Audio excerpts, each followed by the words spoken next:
कृपा सिंधु नररूप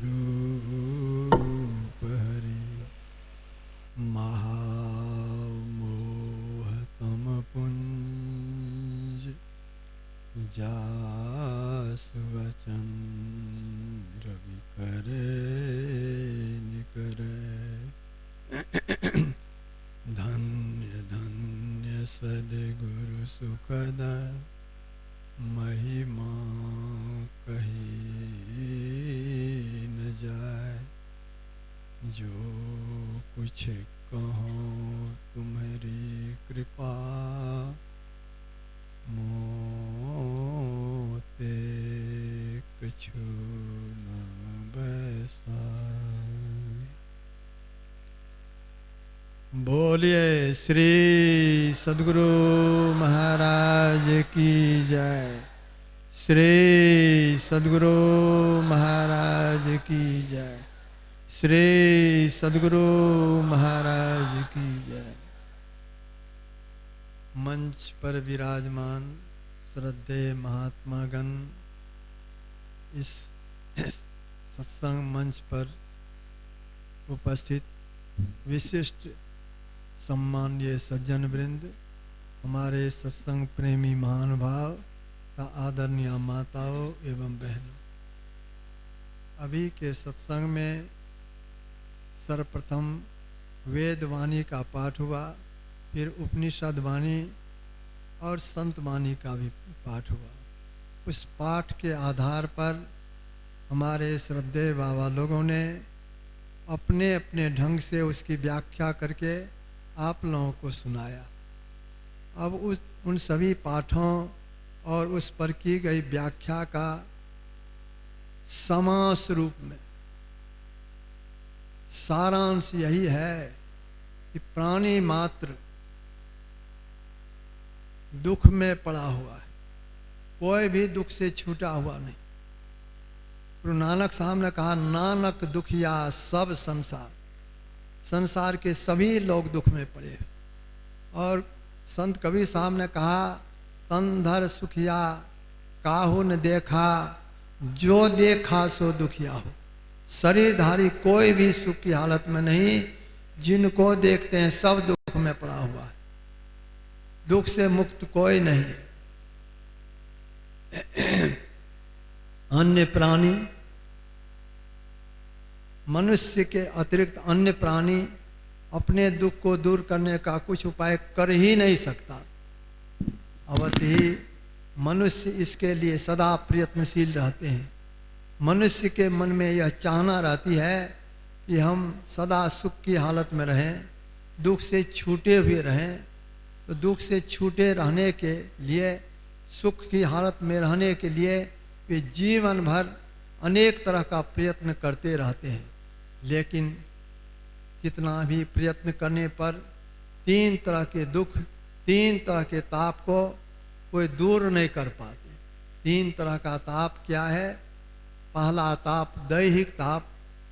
प्रत्यक्ष में हम लोग देखते हैं, प्रत्येक व्यक्ति को शरीर में कभी न कभी किसी न किसी प्रकार का रोग होता है, दैहिक ताप। अब इसको ठीक से हम लोग विचार करें, क्या इस दैहिक ताप से कोई मुक्त रह पाते हैं? कोई बहुत संपत्तिवान व्यक्ति हैं या बहुत ऊंचे पद पर रहने वाले हैं अथवा बहुत बड़े राजा हैं, क्या दैहिक ताप से मुक्त रह पाते हैं? कोई नहीं बच करके रह पाते। पहला ताप हुआ दैहिक ताप। दूसरा ताप है दैविक ताप, प्राकृतिक प्रकोप। इससे भी बच करके रहना किसी के लिए संभव नहीं होता। हम लोग देखते हैं कभी कभी बहुत जोड़ों का भूकंप हो जाता है, उसको कौन रोक सकता है? किसी का सामर्थ्य नहीं कि उसे रोक दे। और बहुत जोड़ों का भूकंप हो जाने पर राजा का राजभवन, ठोस से ठोस राजभवन क्यों न हो, वह भी धराशायी हो जाता। बहुत जोड़ों का भूकंप होने पर उस भवन में रहने वाले कोई भी क्यों न हो, राजा हो या प्रजा हो, कर्मचारी लोग हों, कोई भी हो, उसमें दब जाते हैं, चप जाते हैं, लोगों की जान चली जाती है। ये है दैविक ताप। दैविक ताप अनेक तरह से होता रहता है समय समय पर। कभी कभी बहुत जोड़ों की बाढ़ आ जाती है, बाढ़ में बहुत लोगों की जान माल की हानि हो जाती है। कभी कभी बहुत जोड़ों की आंधी तूफान आने पर भी लोगों को कष्ट हो जाता है। ये सब दैविक ताप है। हम लोग ट्रेन से यात्रा करते हैं, बस से यात्रा करते हैं, अपनी गाड़ी से कहीं जाते हैं या हवाई जहाज से जाते हैं, उसमें भी देखते हैं कि कभी कभी ये दुर्घटना हो जाती है। लोग अचानक फर्स्ट क्लास में बैठे हैं, बहुत आराम से बैठे हैं, बातचीत करते हुए जा रहे हैं आपस में, अचानक दुर्घटना हो जाती है। कौन रोक सकता है उसको? उसे कोई रोक नहीं सकता। दैविक ताप को टालना, रोक रखना संभव नहीं हो पाता। अनेक तरह से कभी लोग गाछ पर चढ़ते हैं, फिसल जाने पर गिर जाते हैं, हड्डी टूट जाती है। ये दैविक ताप है। नाव से पार हो रहे हैं, अचानक नाव डूब जाती है, दैविक ताप है। पहला ताप दैहिक ताप, दूसरा दैविक ताप, तीसरा है भौतिक ताप। एक जीव से दूसरे जीव को कष्ट, एक जीव दूसरे जीव को कष्ट पहुंचा देते हैं। जैसे सांप बिच्छू के काटने से, बाघ सिंह के आक्रमण से, इस तरह का तो बहुत कम होता है। लेकिन अभी हम लोग देखते हैं एक व्यक्ति दूसरे व्यक्ति को कष्ट पहुंचा देते हैं। ईर्ष्या द्वेष बस धन के लोभ में एक व्यक्ति दूसरे व्यक्ति को जान मार करके उसका धन छीन लेते हैं, कष्ट पहुंचा देते हैं। और ईर्ष्या द्वेष बस भी दूसरों को देखते हैं, ये वोट में जीत गए, उनको मार डालते हैं, जीत नहीं हो उसके पहले भी मार डालते हैं, और कारण भी कष्ट पहुंचा देते हैं। आतंकवादी लोग, इस तरह से देखा जाता है। ये है भौतिक ताप। तो तीन तरह के ताप से कोई भी बच करके रह नहीं पाते। भौतिक ताप, एक व्यक्ति दूसरे व्यक्ति को कष्ट पहुंचा देते हैं।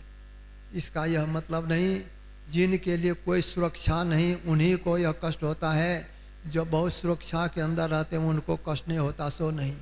भाव सुरक्षा के अंदर रहने पर भी भौतिक ताप से बच करके रह नहीं पाते। ऊंचे ऊंचे पद पर रहने वाले जिनके लिए बड़ी सुरक्षा रहती है, बहुत अधिक सुरक्षा रहने पर भी वे भी कष्ट में पड़ जाते हैं। राजा महाराजा जिनके लिए बड़ी सुरक्षा रहती है, राजभवन में हैं, राजभवन में रहते रहते भी वे मारे जाते हैं। आप लोग प्राय जानते होंगे, नेपाल के राजा राजभवन में थे। राजा कितनी सुरक्षा के अंदर रहते हैं, ये जो देखेंगे वे जान पाएंगे। बड़ी सुरक्षा उस राजभवन में, इस तरह का ठोस किला, ठोस भवन, उसमें दुश्मन अन्य तरफ से जा नहीं सकता। इस तरह की मजबूती, इस तरह का किला बना हुआ। कई जगह फाटक, बिना अनुमति के राजभवन में कोई जा ही नहीं सकती। उस तरह के राजभवन में रहने पर भी नेपाल के राजा परिवार सहित मारे गए। ये भौतिक ताप, भौतिक ताप ये होता रहता। तीनों तरह के ताप से बच करके रहना किसी के लिए संभव नहीं होता। तीनों ताप सदा लोग संतप्त होते रहते। कोई भी नहीं चाहते कि हम तीनों ताप में से कोई भी ताप हमें हो, या तो शरीर में रोग हो, या दैविक ताप से हम कष्ट पावें, या भौतिक ताप से हमें कष्ट हो। कोई भी ताप नहीं चाहती, लेकिन इसे रोक रखना, इससे बच करके रहना किसी के लिए संभव नहीं होता। तब क्या उपाय? संत महापुरुष यही युक्ति बतलाते हैं। कहते हैं कि लोगों, जहां यह ताप नहीं है वहां चलो। कहाँ यह ताप नहीं? संसार में ऐसा कोई स्थान नहीं जहां पर जहां रह करके तीनों ताप से बचा रहा जा सके। गोस्वामी तुलसीदास जी महाराज कहते हैं कि संसार और जगह नहीं, लेकिन अगर तीनों ताप से बचना चाहते हो तो उन्होंने कहा, दैहिक दैविक भौतिक तापा राम राज काहू नहीं व्यापा। कहा राम परमात्मा के राज्य में यह तीनों ताप नहीं होता। वहाँ दैहिक ताप नहीं होता, दैविक ताप नहीं होता, भौतिक ताप नहीं होता। पर राम राज कहाँ है? सर्वसाधारण लोग तो ऐसा समझते हैं कि राम राज अभी कहाँ, तो त्रेता युग में भगवान श्री राम का अवतरण हुआ था। वे अवतार लेकर के 11,000 वर्षों तक राज किए थे। उनके राजत्व काल में सब के सब बहुत सुख की हालत में थे, वही राम राज था, ऐसा लोग ख्याल करते हैं। लेकिन संत महापुरुष कहते हैं कि वह इस धरती पर न तो पहले राम राज था, न अभी कहीं है, और न बाद में कहीं। भगवान श्री राम जो अवतार लिए, अगर उसको राम राज कहते हो तो क्या उस समय उनके राजत्व काल में या उनके समय में सब के सब दुख से छूटे हुए थे? सब की बात छोड़ दो, पहले तो उन्हीं को देखो कि भगवान श्री राम को स्वयं 14 वर्षों तक जंगल का कष्ट भोगना पड़ा। राजभवन में राज सुख में पले, राज सुख में रहते हुए पले, राज सुख प्राप्त था, लेकिन 14 वर्षों तक उन्हें जंगल में रहना पड़ा। उसी जंगल में सीता महारानी का अपहरण हो जाने के कारण उनके मन में दुख हुआ। स्वाभाविक बात है, कहीं कोई जाए परिवार सहित, बहुत भीड़ भाड़ में परिवार का कोई व्यक्ति अगर खो जाए, उस समय क्या हालत होती है। जिसके जीवन में इस तरह की घटना कभी हो जाती है, वे उस बात को जानते हैं। बहुत पहले की बात, बहुत पहले की बात, ये कुंभ मेला होता है माघ महीने में, 12 वर्षों में होता है। इस बार भी हुआ। बहुत पहले एक सज्जन के मन में हुआ कि कुंभ मेला हम लोग कभी गए नहीं है, कभी देखा नहीं है। सुनने में आया है कि वहाँ बहुत से संत महापुरुष आते हैं, संतों का दर्शन तो बहुत पुण्य से होता है, तो वहाँ जाएंगे, कुंभ मेला देखेंगे, कुंभ का स्नान हो जाएगा, संत महापुरुषों का दर्शन होगा। हम लोगों को जाना चाहिए। दोनों पति पत्नी आपस में विचार किए और विचार करके चले। आवश्यकता अनुसार साथ में सामान ले लिए, भोजन की सामग्री भी, आवश्यकता अनुसार वस्त्र ले लिए, और जो जो भी आवश्यक था वह सब ले लिए। दोनों पति पत्नी पहुँचे कुंभ स्थल पर। पहुँचने पर स्नान का समय हो गया था। मन में सोचा पहले हम लोग स्नान कर लें। स्नान करने के लिए गए, देखा वहाँ पर तो हजारों व्यक्ति स्नान करने के लिए जा रहे हैं, हजारों के हजार आ रहे हैं, हजारों व्यक्ति तट पर, कोई बैठे हैं, कोई खड़े हैं, और हजारों व्यक्ति स्नान कर रहे हैं। सोचा कि हम लोगों के साथ में सामान है, अगर दोनों व्यक्ति हम लोग एक ही साथ स्नान करने के लिए जाएंगे तो सामान के पास कौन रहेंगे। तो अपनी धर्मपत्नी से कहा कि मैं सामान के पास रह रहा हूँ, तुम पहले स्नान करके आ जाओ, यहाँ पर रहना, फिर मैं जाऊँगा। उनकी धर्मपत्नी स्नान करने के लिए गई, डुबकी लगाई, स्नान किया हुआ हो गया। स्नान करने के बाद जब आने लगी इधर, अब एक तरह का दृश्य तो रहा नहीं। ऊपर में कुछ लोग खड़े थे, कुछ बैठे थे, कुछ आ रहे थे, कुछ जा रहे थे। कोई वहाँ पर चिन्ह नहीं था कि फलाने जगह मेरे पति हैं। उनको स्मरण नहीं रहा, तो जहाँ पर उनके पति थे वहाँ पर नहीं पहुँच करके दूसरी तरफ चली गई। अब दूसरी तरफ चली गई तो भेंट कहाँ हो। अब वे इधर उधर भटकने लगी, नहीं भेंट होने पर रोने लगी। अब रो रही है, भींगी हुई साड़ी, जाड़ा का समय, माघ महीना का समय, भींगी हुई साड़ी। अब उसी हालत में वो रो रही है। मेला समिति की ओर से जो प्रबंध था उनको समझा करके कहा गया कि माई देखो, इस तरह से घूमने से तुमको अपने पति से भेंट नहीं होगी, तुम यहाँ पर रहो। एक कैंप में उनको रखा गया। कहा तुम्हारे पति खोजते खोजते यहाँ पर पहुँच जाएंगे। उनको वहाँ रखा गया। अब इधर कुछ समय के उपरांत उनके पति के मन में बड़ा अंदेशा हो गया कि इतनी देर हो गई, स्नान करके लौटी नहीं, इतनी देर तक कोई स्नान करती रहे, यह तो संभव नहीं। अवश्य वो भूल गई। अब क्या किए, जितना सामान था दोनों व्यक्ति जो उठाए थे, अब एक ही व्यक्ति सब सामान समेट कर सिर पर उठाए और खोजने लगे। दिन भर खोजते रहे, कहीं भेंट नहीं हुई। रात भर भी रात में रोशनी का प्रबंध तो था ही, मेला में सब जगह रोशनी। रात भर घूमते रहे, खोजते रहे, कहीं भेंट नहीं। दूसरे रोज दोपहर तक खोजे, कहीं भेंट नहीं हुई। अब तो उनका धैर्य टूट गया। अब उनके मन में होने लगा यह संभव नहीं है कि भेंट हो सके। इतनी भीड़, कुंभ मेला के अवसर पर करोड़ों की भीड़, उस भीड़ में अब कहाँ पर हम खोजें? कहीं कोई खास स्थान रहे तो वहाँ पर जा कर के उनसे भेंट करें, सो तो है नहीं। अब क्या करें? करें क्या? अब कैसे उनको छोड़ करके जाएं? अब बेचारे अधीर हो गए, वे भी रोने लगे खूब। अब इस तरह से रोने लगे, उनको रोते हुए देख करके लोगों ने से पूछा कि आप इस तरह से रो रहे हैं, बात क्या है? उन्होंने कहा कि ऐसी ऐसी बात।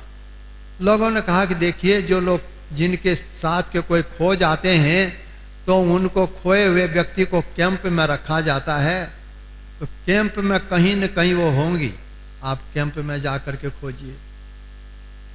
बीच बीच में सूचना दी जाती थी, जिनके साथ के कोई व्यक्ति खो गए हों उनको खोजने के लिए सिपाही का सहयोग लेकर के सभी कैंपों में जाकर के खोजें, कहीं न कहीं उनसे भेंट अवश्य हो जाएगी। जब पहले तो उनका उस ओर ख्याल था नहीं, खोजने में थे, माइक की आवाज़ को सुन नहीं पाए थे।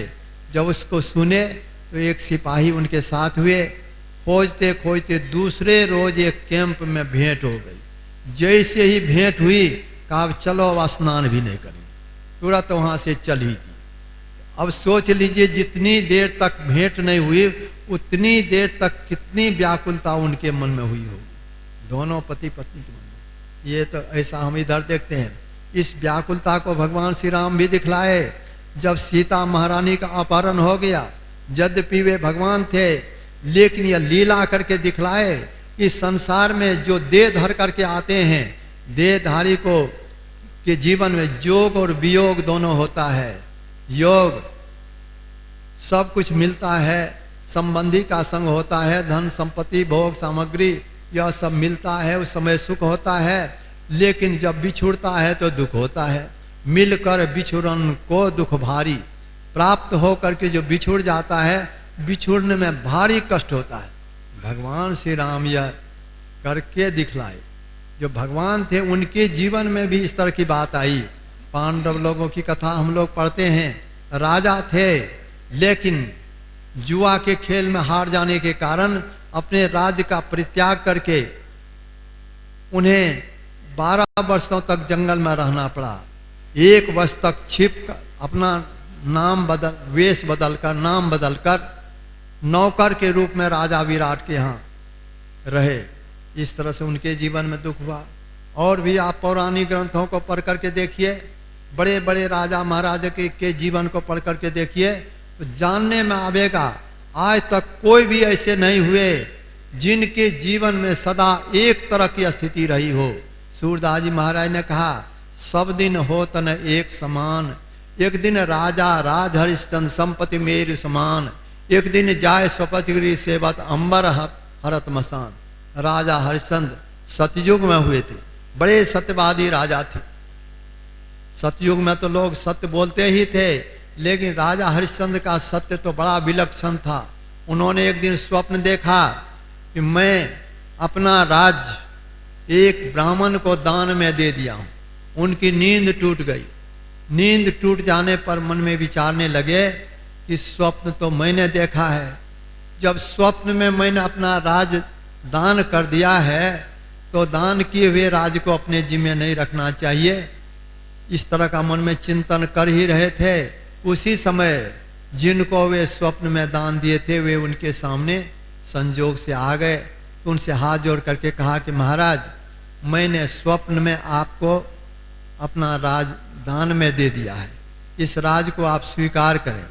तो उस ब्राह्मण ने कहा, ठीक है, आपने राज दान किया है तो आपके दान किए हुए राज्य को मैं स्वीकार करता हूँ, लेकिन कुछ दक्षिणा भी दीजिए। कहा, आप आदेश करें, जो आप आदेश करेंगे वह मैं हाजिर कहूँगा। उन्होंने कहा कि मैं आदेश नहीं करूँगा, आपने अपने मन से राजदान किया है तो अपने मन से या दक्षिणा भी दीजिए। राज के कर्मचारी को आदेश किए 1000 स्वर्ण मुद्रा ला करके हाजिर करो।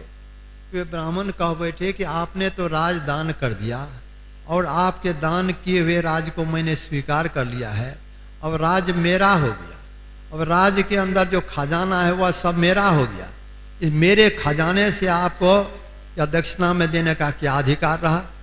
आपके पास आपने जो दान नहीं किया है उससे दीजिए। मन में सोचने लगे कि ये कहते तो बिल्कुल सही, मैंने तो राज दान कर दिया है, अब राज के अंदर जो खजाना हुआ मेरा नहीं रहा, अब मैं क्या करूं? सोचते सोचते उनके मन में हुआ मैंने राजदान किया है, लेकिन ऐसा संकल्प मैंने नहीं किया है कि मैं अपने को भी दान कर रहा हूं। मैं अपने को दान नहीं किया है, मैं हूं, मेरी धर्मपत्नी है, हम लोग बिक जाएंगे, तब जो द्रव्य प्राप्त होगा वही हाजिर करूंगा।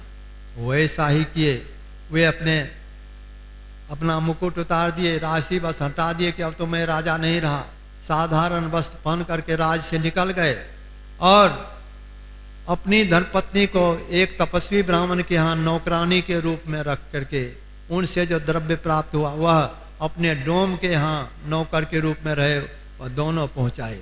यह दिखलाते हुए संत लोग कहते हैं कि देखो राजा हरिश्चंद्र के ऐसे जो महासत्यवादी महाप्रतापी राजा थे उनका भी जीवन एक तरह की हालत में नहीं रहा।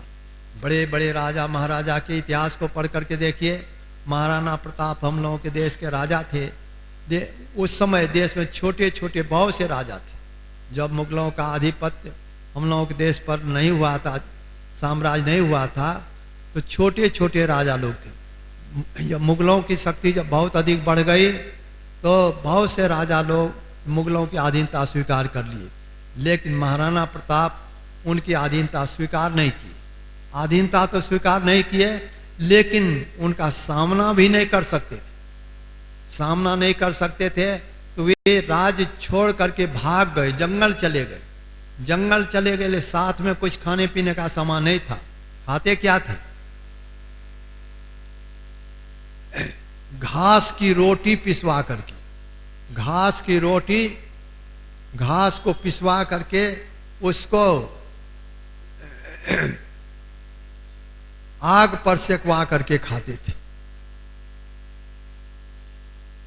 सयाने लोगों को, बड़े लोगों को तो समय पर भूख लगती है, छोटे बच्चों को तो जल्दी जल्दी भूख लग जाती है। महाराणा प्रताप की पुत्री बहुत छोटी थी, बच्ची थी, उसको भूख लगी, वो रोने लगी तो एक रोटी, रात की रोटी, वही घास की रोटी थी, उसको दी गई खाने के लिए। वह खाना शुरू की थी, बनबिलार आकर के उसके हाथ से वो घास की रोटी लेकर के भाग गया और वह तो रोने लगी। और महाराणा प्रताप के पास वह घास की रोटी भी उस समय नहीं कि अपनी बच्ची को वह दे सके। तो ये गुरु महाराज कभी कभी इस तरह की अनेकों कहानियां सुना करके कहा करते थे, जीवन में किसी भी व्यक्ति के जीवन में सदा सब समय एक तरह की स्थिति नहीं रहती, एक तरह की स्थिति नहीं रहती। दिन रात की भांति, जैसे दिन के बाद रात होती है, रात के बाद दिन होता है, उसी तरह से जीवन में सुख दुख का चक्र घूमता रहता है। कोई नहीं चाहते सुख की स्थिति में, तो सबको रहना चाहते हैं, सुख सबको प्रिय है, लेकिन दुख किसी को भी प्रिय नहीं। सुख में लोग हर्षित होते हैं, दुख में लोगों को रोना पड़ता है। तो दुख नहीं चाहते कोई, लेकिन दुख से बच करके रह सकें संभव नहीं। यही उपाय संत महापुरुष बतलाते हैं। कहते बाहर में इस संसार में जब तक देह धर करके जब तक रहोगे, संसार में जब तक रहोगे, तब तक दोनों तरह की स्थिति आती ही रहेगी। अगर तुम चाहते हो कि सदा के लिए हम दुखों से मुक्त हो जाएं, एक ही एक उपाय है, एक ही एक उपाय। संत कबीर साहब ने कहा, भक्ति बिना नहीं निस्तरे, लाख करे जो कोई, शब्द सने ही होए रहे घर को पहुंचे। भक्ति के बिना निस्तार नहीं। वह किनकी भक्ति? परमात्मा की भक्ति। जिस परमात्मा ने सारे संसार का सृजन किया है, जो सर्वसमर्थ हैं, सर्वशक्तिमान हैं, वे ही सुख के सिंधु हैं। उनकी भक्ति करें, उनकी भक्ति करके भक्ति रूपी सीढ़ी पर चढ़ करके हम उनके धाम में पहुंच जाएंगे। तो ठीक वैसा ही हो जाएगा जैसे कोई सूर्य के समीप पहुंच जाए तो वहां पर भी अंधकार रहे, संभव नहीं। कहा ठीक उसी तरह से परमात्मा का दर्शन हो जाने पर फिर कभी दुख का मुख देखना नहीं पड़ता। गोस्वामी तुलसीदास जी महाराज ने उदाहरण दे करके बतलाया। उन्होंने कहा जैसे रात्रि काल में बहुत तरह का प्रकाश हो, जैसे पूर्णिमा का चंद्रमा 16 कलाओं से युक्त होकर के उग जाए, उसी पूर्णिमा की रात्रि में सभी तारे झुंड के झुंड सब तारे उग जाएं, संसार भर में जितना पहाड़ है सब में आग लगा दी जाए, और इसके अतिरिक्त जिसकी उपमा गोस्वामी जी ने नहीं दी, लेकिन अभी हम लोग देखते हैं कि बिजली की रोशनी कितनी अधिक तेज होती है, और बिजली की रोशनी बहुत अधिक पावर का बल्ब, मरकरी, वेपर, लाइट, यह भी सारे संसार में सर्वत्र हो जाए, बिजली की रोशनी सब जगह हो जाए, ये सब तरह का प्रकाश एक साथ रात के समय पूर्णिमा की रात में ही सब तरह का प्रकाश हो जाए, कितना अधिक प्रकाश हो जाएगा वर्णन नहीं किया जा सकता। लेकिन कितना ही अधिक प्रकाश हो, उस प्रकाश को देखकर कोई भी व्यक्ति नहीं कहेंगे कि अब रात नहीं है। बहुत प्रकाश रहने पर भी रात्रि की समाप्ति नहीं होती। रात्रि की समाप्ति तो होती है सूर्य के उगने से। काकभूषुंडी जी ने कहा था गंध्यारूढ़ जी से, ऐसे ही हरि भजन बिनु खगेसा, मिटाहिन जीवन केर कलेसा। इसी तरह से परमात्मा की भक्ति किए बिना जीव क्लेश मुक्त नहीं हो सकता। इसीलिए सभी संतों ने अत्यंत दृढ़ता के साथ कहा, अगर तुम दुखों से छूटना चाहते हो, सदा के लिए दुख से मुक्त होना चाहते हो, मोक्ष लाभ करना चाहते हो, एक ही एक उपाय है, परमात्मा की भक्ति करो। वह परमात्मा की भक्ति हम कैसे करें? उस परमात्मा को तो अभी हम लोग देख नहीं पाते। संत लोग कहते इस आँख से तुम देख भी नहीं सकते हो। संत कबीर साहब ने कहा, चाम चश्म सो नजर न आवे, खोज रूह के नैना। ये हम लोगों के शरीर में जो आँख है, जिस आँख से बाहर के दृश्य को देखते हैं, बाहर के पदार्थ को देखते हैं, इस आँख से उस परमात्मा का दर्शन नहीं हो सकता। इस आँख में उनको देखने की शक्ति नहीं है, इसलिए वह इतने सूक्ष्माति सूक्ष्म हैं, उनको इस आँख से देख सकना संभव नहीं। बल्कि उस परमात्मा को तो क्या देख पाएंगे, छोटे छोटे जीव को भी हम इस आँख से नहीं देख पाते हैं। हम लोग कभी कभी अस्वस्थ हो जाने पर डॉक्टर के पास जाते हैं। डॉक्टर खून जांच करने के लिए थोड़ा सा खून शरीर से निकाल लेते हैं, उसमें से 2-4 बूंद एक शीशा पर डाल करके दूसरे शीशा से घिस देते हैं, उसको रख देते हैं। और रख देने पर वे यंत्र लगा करके देखते हैं, उनको देखने में आता है उसमें रोग का कीटाणु। हम लोगों को दिखलावे कि देखिए इसमें कितना रोग का कीटाणु है, क्या देख सकेंगे? लेकिन हम लोगों को भी अगर यंत्र लगा करके दिखलावे तो देखने में आवेगा। उस 2-4 बूंद के अंदर जिसको कि शीशा पर घिस दिया गया, सर्वसाधारण लोग तो सोचेंगे कि डॉक्टर साहब ये खून जांच करने के लिए लिए 2-4 बूंद और उसको दूसरा शीशा से घिस दिए। घिस छोटा छोटा रोग का कीटाणु होगा तो घिस देने से वह अधमरु तो अवश्य हो गया होगा, और धूप में रख देने पर तो बिल्कुल समाप्ति हो गया, ऐसा लोग सोचेंगे। लेकिन ऐसा नहीं होता। घिस देने पर भी, धूप में रख देने पर भी, तब भी यंत्र से देखते हैं, उसमें देखने में आता बहुत सारा रोग का कीटाणु चलता हुआ। क्या देखते हैं? वो रोग के कीटाणु के शरीर को देखते हैं। उस शरीर में जो जीव है, जिसके रहने से वो चलता हुआ दिखता है, उसको तो नहीं देख पाते। जब उसको नहीं देख पाते हैं तो जीव के जीवनदाता ईश्वर परमात्मा को इस आंख से कैसे देख सकते हैं? वह किसी भी इंद्रियों के ज्ञान में आने योग्य नहीं। इसीलिए संत महापुरुषों ने कहा वह इंद्रियातीत है। अवश्य ही उस परमात्मा के स्वरूप का बखान संत महापुरुषों ने अपने अपने ढंग से किया है, लोगों को समझाया है। लेकिन समझा करके कहने पर सब तरह का उदाहरण दे करके कह करके भी कहा कि जैसा मैं कह रहा हूँ वैसा वह परमात्मा नहीं है। जैसे कि संत कबीर साहब ने कहा, जस कथिए तस होत नहीं, जस है तैसा सोय, कहत सुनत सुख उपजे और परमारथ हो। कहा जैसा कहा जाता वैसा परमात्मा नहीं है। तब कहते हैं तब कहते काहे हैं? कहते हैं इसलिए कहने से सुनने से सुख मालूम पड़ता है और परमारथ हो, इस ओर बढ़ने के लिए मन में प्रेरणा मिलती है, इस काम को करने की प्रेरणा मिलती है, इसीलिए कहते हैं। सूरदास जी महाराज की वाणी में भी हम पाते हैं कि अविगत गति कछु कहत न आवे, वे मीठे फल को रस अंतर्गत ही भावे। अविगत जो कहीं से खाली नहीं हो, मतलब परमात्मा सर्वव्यापक हैं, सब जगह हैं, कहीं से खाली नहीं है। लेकिन कहा उनके संबंध में कुछ कहा नहीं जाता।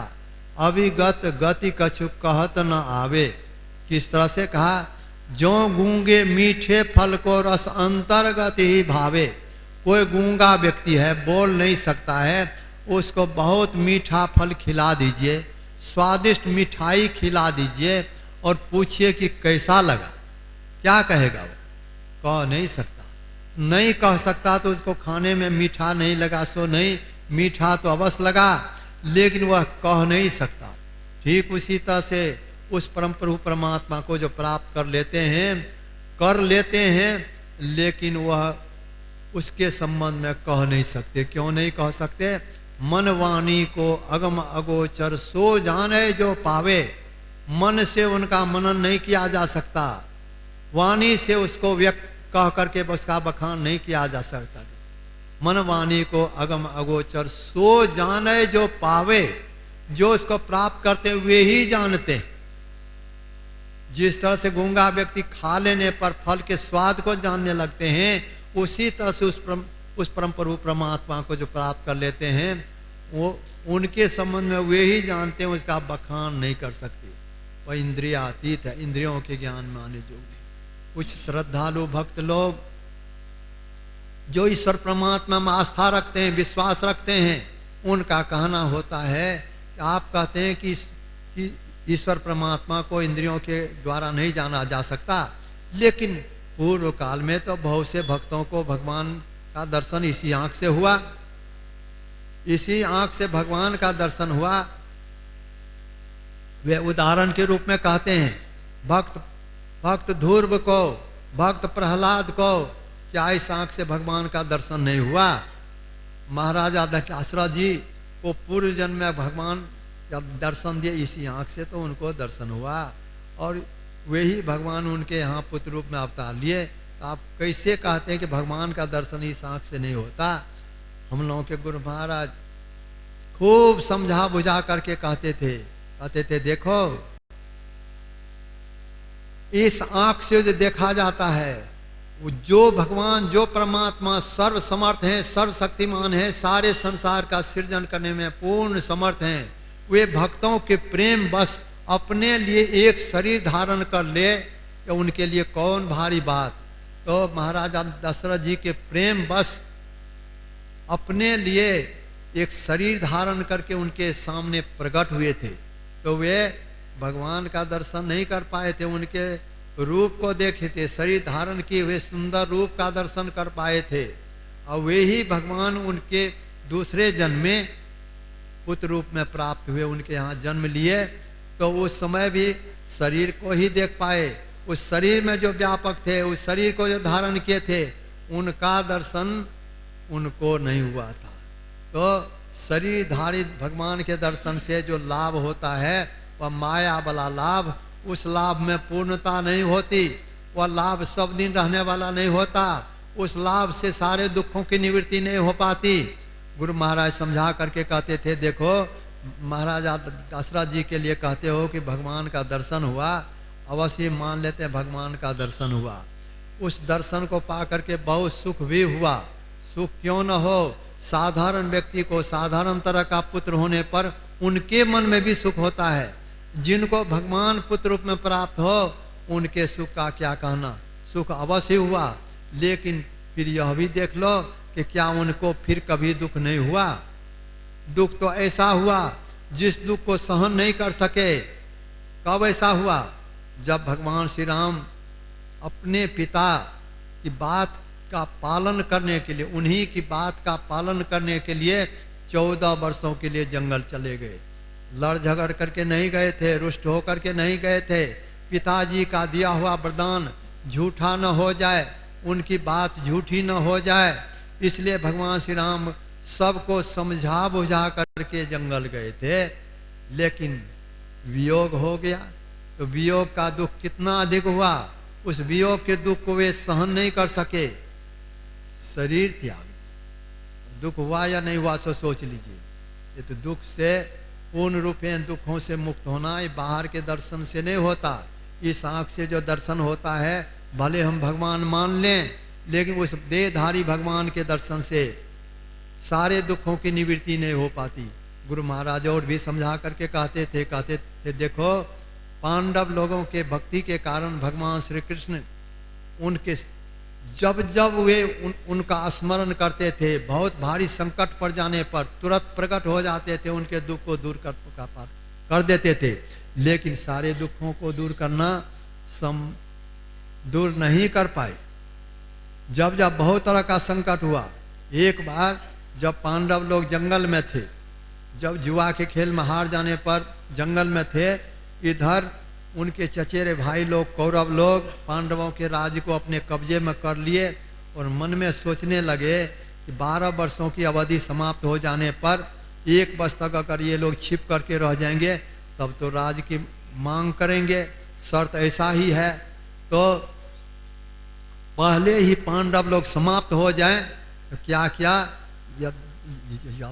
दुर्वासा जी को उनकी बहुत खातिरदारी करके उनकी सेवा करके कहा कि भगवान, जिस तरह से आप अपने 10,000 शिष्यों के साथ हमारे यहाँ आए, हमारा आतिथ्य स्वीकार किए, हमारे चचेरे भाई लोग पांडव लोग जंगल में हैं, आप उनके पास जाएं, 10,000 शिष्यों के साथ जाएं, उनसे आप भोजन की मांग करें। लेकिन भोजन की मांग करने के लिए तब जाएं जब द्रौपदी भोजन कर चुके हों तब। ऐसा क्यों कहा, द्रौपदी को सूर्य की ओर से एक हंडी मिली थी, जिसमें यह था जब तक भोजन कराते रहेंगे, जब तक द्रौपदी भोजन नहीं करेगी तब तक चाहे कितने आदमी को भोजन कराते रहें, हंडी का भोजन समाप्त नहीं होगा। ऐसा वरदान था। तो द्रौपदी सबको भोजन करा करके, जितने साधु महात्मा अतिथि अभ्यागत जंगल में रह रहे थे, ये सबका स्वागत सत्कार करके, सबको भोजन करा करके, और भी बहुत देर तक वे आस देखती रहती थी कहीं पीछे कोई और आदमी आ जाए तो हम भोजन कर लेंगे, तो उनको क्या खिलाएंगे। इसीलिए बहुत देर के बाद दिन ढल जाने पर तब ये भोजन करती थी। उस तरह से भोजन कर चुकने पर तब दुर्वासा जी उनके पास गए, युधिष्ठिर जी से कहा कि हम लोगों को भोजन कराओ। युधिष्ठिर जी तो सोचा गए कि अब तो द्रौपदी खा चुकी होगी, भोजन तो होगा नहीं, फिर भी अब कैसे कहें कि भोजन नहीं करेंगे। कहा भगवान ठीक है, मैं प्रबंध कर रहा हूँ, आप लोग स्नान करके आवे। वे लोग स्नान करने के लिए गए। इधर युधिष्ठिर जी द्रौपदी के पास जाकर के कहे कि द्रौपदी, दुर्वासा जी अपने सभी शिष्यों के साथ आए हैं, भोजन की मांग की है। अगर हम लोग उनको भोजन नहीं कराएंगे तो वे हम लोग को श्राप दे देंगे, हम लोग भस्म हो जाएंगे। भोजन का प्रबंध करो। द्रौपदी बहुत यह सुन करके बहुत व्याकुल हो गई। कहा कि अब तो कोई उपाय नहीं हो सकता, मैं भोजन कर ली हूँ, मेरे भोजन कर चुकने के बाद तो उसमें भोजन रहता नहीं, अब तो कोई उपाय नहीं मालूम। कोई उपाय नहीं दे करके भगवान श्री कृष्ण का उन्होंने स्मरण किया। भगवान श्री कृष्ण उसी समय उपस्थित हो गए और उपस्थित होते ही कहा कि द्रौपदी, हमको बहुत भूख लगी, हमको भोजन कराओ। द्रौपदी ने कहा कि भगवान, इसीलिए तो मैं आपको याद की हूँ। दुर्वासा जी 10,000 शिष्यों के साथ आए हैं, आए हुए भोजन की मांग किए हैं, स्नान करने के लिए अभी गए हैं, स्नान करके आएंगे, अगर उनको हम लोग भोजन नहीं कराएंगे तो वे हम लोग को श्राप दे देंगे, भस्म हो जाएंगे। तब तो कोई उपाय हमारे पास नहीं है, अब इससे कैसे हम बचें, इसी के लिए मैं आपको को याद की हूँ। तो भगवान श्री कृष्ण कहा, यह हमें बाद में कहना, अभी हमको भूख लग गई है, हमको भोजन करो। कहा भगवान, भोजन रहता तब तो हम आपको भोजन कराते। कहे जिस हंडी में भोजन बनी थी वह हमारे सामने लाओ। कहा उसको तो धो करके हम रख दिए हैं। कहा वो वही ले आओ।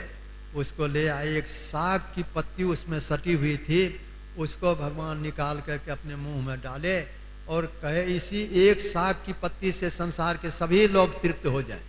ऐसा जो किए, उसी समय स्नान करते समय ही यदुर्वासा जी को ऐसा लगने लगा कि हम इतना अधिक खा लिए हैं। उनको, उनके सभी शिष्यों को ऐसा लगा आज इतना अधिक खा लिए हैं कि अब पेट फटने पर हो गया।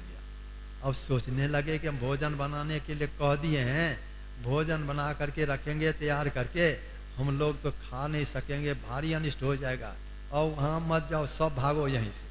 तो भगवान श्री कृष्ण तो इस तरह से अनेक अवसरों पर पांडव लोगों की रक्षा किए, उनको दुख से छुड़ाए बहुत अवसरों पर, लेकिन फिर भी उनके सभी विपदाओं को वे दूर नहीं की। उसी महाभारत युद्ध में उनके कौरव लोग तो उनके अपने ही चचेरे भाई थे, ही चचेरा भाई भतीजा सबका तो संहार हुआ ही। खास पांडव लोगों के संबंधी में ससुर, साला, मामा और भी संबंधी लोग, पांडवों के पुत्र लोग, सब का सब संहार हो गया। ये गुरु महाराज यह उदाहरण दे करके कहा करते थे, देखो सगुण जिस रूप का दर्शन, भगवान के उस सगुण रूप के दर्शन से सुख होता है कुछ समय के लिए, लेकिन सारे दुखों की निवृत्ति नहीं होती। जैसे पांडव लोग को बहुत सुख हुआ भगवान श्री कृष्ण के दर्शन से, लेकिन सारी विपदाओं को वे दूर नहीं कर पाए। ऐसा होता है। वरदान देने वाले भी, वरदान देने वाले शरीर धर करके वरदान दिए, शरीरधारी को वरदान दिए, उससे भी क्या होता है, ये गुरु महाराज इस पर भी कहते थे महादेव जी एक बार, भस्मासुर एक राक्षस थे, वे भारी तपस्या की, उनकी तपस्या से प्रसन्न हो करके शिव जी उनके सामने प्रकट हुए, कहा वरदान मांगो। तो उसने वरदान मांग लिया कि मैं यही चाहता हूं कि जिनके सिर पर मैं हाथ डालूं वे भस्म हो जाए। कहा ठीक है ऐसा ही होगा। अब भस्मासुर के मन हुआ कि शिव जी की जो अर्धांगिनी पार्वती जी हैं, अब शिव जी के हाथ सिर पर ही हाथ डालूं तो ये समाप्त हो जाएंगे, तो ये इनको मैं अपना लूं। अब उनके सिर पर हाथ डालने के लिए जैसे वे हाथ फैलाए, शिव जी भाग रहे, शिव जी भाग रहे, वे पीछा नहीं छोड़ते, शिव जी भाग रहे हैं। तब भगवान विष्णु देखे तो शिव जी तो अपने फेर में पड़ गए, अपने वरदान दिए अपने फेर में पड़ गए। तब वे मोहिनी रूप धर करके पार्वती जी का रूप धर करके ये भस्मासुर के पास आए कि तुम क्यों ऐसा करते हो, शिव जी को भस्म करना चाहते हो, क्या तुम्हारा ख्याल है। कहे मैं चाहती हूँ कि तुम हमारी अर्धांगिनी बन जाओ। कहा ठीक है, लेकिन उनसे प्रसन्न मैं इसलिए हूँ कि शिव जी हमको एक नाच दिखलाते हैं, वो नाच हमको बड़ा प्रिय मालूम पड़ता है। ये करते क्या है, एक हाथ तो रखते हैं चुतर पर, एक हाथ रखते हैं सिर पर, और तब जो नाचते हैं हमको बड़ा अच्छा लगता है। तुम भी उसी तरह से नाच करके दिखलाओ तो हम तुम्हारे साथ रहने लग जाएंगे। राजी हो गए। अब एक हाथ रखे अपना सिर पर या भस्मासुर सिर पर, एक हाथ चुतर पर, ऐसे करके नाचने लगे। जैसे ही सिर पर रखे अपने आप हो गए भस्म। ये कहा कि इस तरह के सगुण दर्शन से तो ये वरदान देने वाले भी फेर में पड़ जाते हैं, इससे दुख का अंत नहीं होता। इसलिए ईश्वर परमात्मा के उस स्वरूप का ज्ञान प्राप्त करो जिसमें अज्ञानता नहीं रहती, जहां जा करके कुछ भी संदेह नहीं रहता, वह परमात्मा का परम धाम है, परम धाम है। वह उस तरह का किए हुए संत महापुरुष होते हैं जिनके लिए कहा कि विद्यते हृदय ग्रंथि छिद्यंते सर्व संशया छियंते चास कर्माणि तस्मिन दृष्टि परावड़ी। जिनके हृदय की ग्रंथि छूट गई हो, विद्यते हृदय ग्रंथि छिद्यंते सर्व संशया, सभी संशयों का नाश हो गया हो, छियंते चास कर्माणि, कर्म का बंधन समाप्त हो गया हो, ये ऐसी अवस्था जिनकी प्राप्त हो जाती है वे संत कहलाते हैं। वे उस परम प्रभु परमात्मा को, परे से परे परमात्मा जो हैं उनका साक्षात्कार कर लेते हैं। उसके लिए संत महापुरुष कहते हैं कि अपने अंदर में चलो, उस परमात्मा का दर्शन चाहते हो जिनके दर्शन से सारे दुखों की निवृत्ति होगी, उसके लिए बाहर में रास्ता नहीं है और इंद्रियों के द्वारा प्राप्त होने वाला नहीं है। अपने अंदर में चलने से इंद्रियों के ज्ञान से छूटना होता है। इंद्रियों के ज्ञान से छूटने पर जीव के ऊपर जो आवरण है, आवरण का भेदन होता है, सभी आवरणों से पार जाना होता है।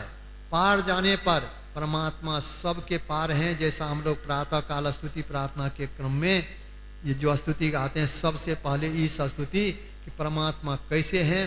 सब क्षेत्र क्षर अपरा परा पर और अक्षर पार में, निर्गुण सगुण के पार में, सत सतु के पार में, सबके पार में कहा गया। सब क्षेत्र, क्षेत्र कहते हैं शरीर को, और सब शरीर, सब क्षेत्र मतलब सब शरीर।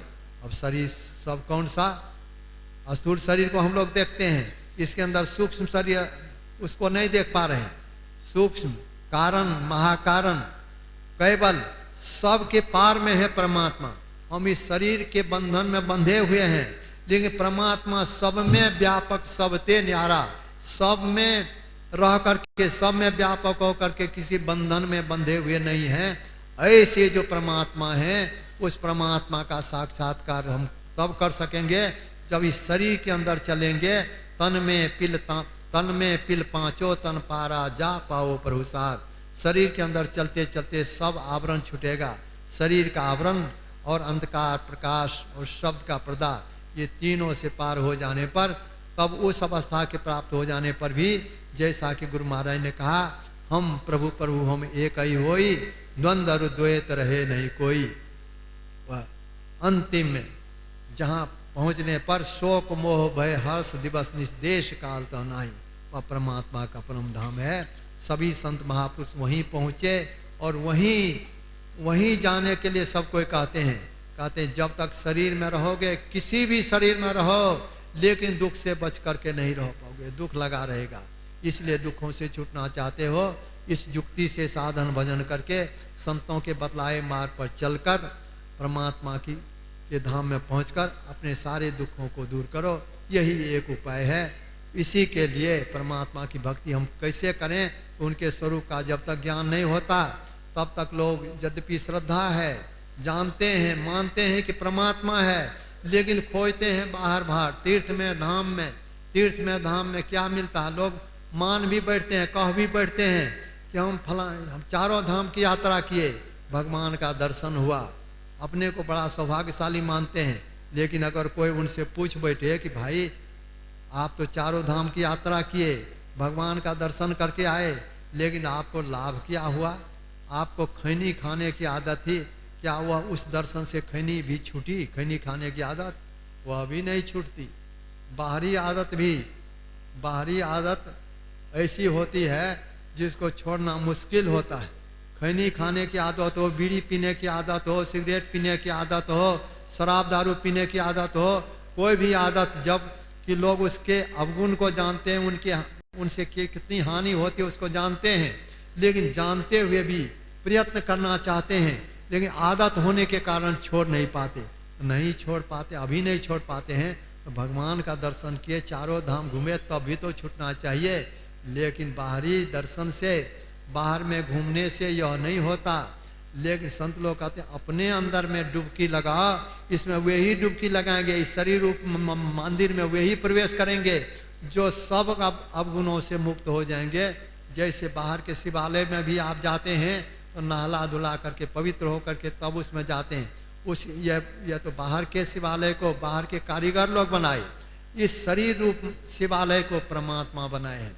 इसमें वे ही प्रवेश करेंगे जो अपने को पाप कर्म से मुक्त कर लेंगे, विकारों से मुक्त हो जाएंगे, सब तरह के अवगुणों से छूट जाएंगे, वे इस शरीर में प्रवेश कर पाएंगे।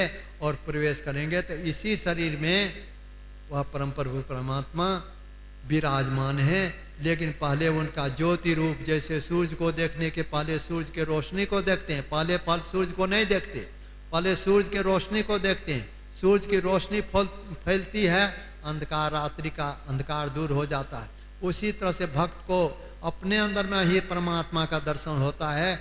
उस दर्शन के पहले ही अभी जो आंख बंद करते हैं अंधकार मालूम पड़ता है, वह अंधकार दूर हो जाता है, मतलब प्रकाश हो जाता है। वही प्रकाश मार्गदर्शक बन जाता है, उसको परमात्मा की ओर जाने में सहायक बन जाता है। लेकिन इतना ही नहीं मिलता, परमात्मा की पुकार उस हालत में अपने अंदर में प्रवेश करने वाले को, जो इंद्रियों के ज्ञान से अपने को हटा लेते हैं, तो उनको अपने अंदर में परमात्मा की मधुर ध्वनि, जिनको सुनकर जीव अशांति दूर हो जाती है, उसको सुख मालूम पड़ने लगता है। ऐसा सुख सुनत लखत सुख लहत अद्भुति, जिसका बखान नहीं किया जा सकता। और अंत में सुनत लखत सुख लहत अद्भुति में ही प्रभु मिलते। ये संतमत लोगों के भ्रम का निवारण करता है। अतः ईश्वर को मानते हो, ठीक है, श्रद्धा रखते हो, प्रेम रखते हो, लेकिन ठीक ठीक ईश्वर स्वरूप को जानो। ईश्वर स्वरूप को जानोगे तो बाहर के भटकन से बच जाओगे। ईश्वर स्वरूप को जान करके परमात्मा की भक्ति करो। इस काम को करने के लिए न तो घर छोड़ने की आवश्यकता है, न परिवार से अलग होने की आवश्यकता है, न काम काज छोड़ने की आवश्यकता है। परिवार के साथ रहो, घर में रहो, घर के काम काजों को करते रहो, लेकिन अनासक्त हो करके रहो, पाप कर्मों से बच करके रहो, अच्छी रहनी में रहो। कोई भी हो, सब इस काम को कर सकते हैं। हम लोग के परमाराध गुरुदेव ने कहा, जितने मनुष्य तनधारी हैं प्रभु भक्ति कर सकते, सभी सब कोई कर सकते हैं। इसमें कोई अयोग्य नहीं। बाहर के काम के लिए सब योग्य नहीं हो सकते, सब काम सबसे होना बाहर ये असंभव नहीं होता। लेकिन परमात्मा की भक्ति सब कोई कर सकते हैं। पढ़े लिखे विद्वान वे कर सकते हैं, जो कुछ भी पढ़ा लिखा नहीं वो भी कर सकता है। धनी गरीब, बूढ़े बच्चे, स्त्री पुरुष, सब कोई कर सकते हैं। सब कोई इसके लिए योग्य हैं और सबके लिए आवश्यक है, क्योंकि इसके बिना कल्याण नहीं, इसके बिना कल्याण नहीं। संत लोग इसीलिए सभी संत लोग, जितने संत लोग हुए, सब संत लोग यही बात कहते हैं कि शिव अज सुख सनकादिक नारद, जे मुनि ब्रह्म विचार विशारद, सब कर मत खगनायक यहा, करिए राम पद पंकज नेहा। सब के सब यही कहते हैं कि उस राम परमात्मा में नेह करो, प्रेम करो, उनकी भक्ति करो, तो ऐसा करने से ही तुम्हारे दुख का अंत होगा। यही थोड़ा सा इसमें सत्संग कहा। बोलिए श्री सद्गुरु महाराज।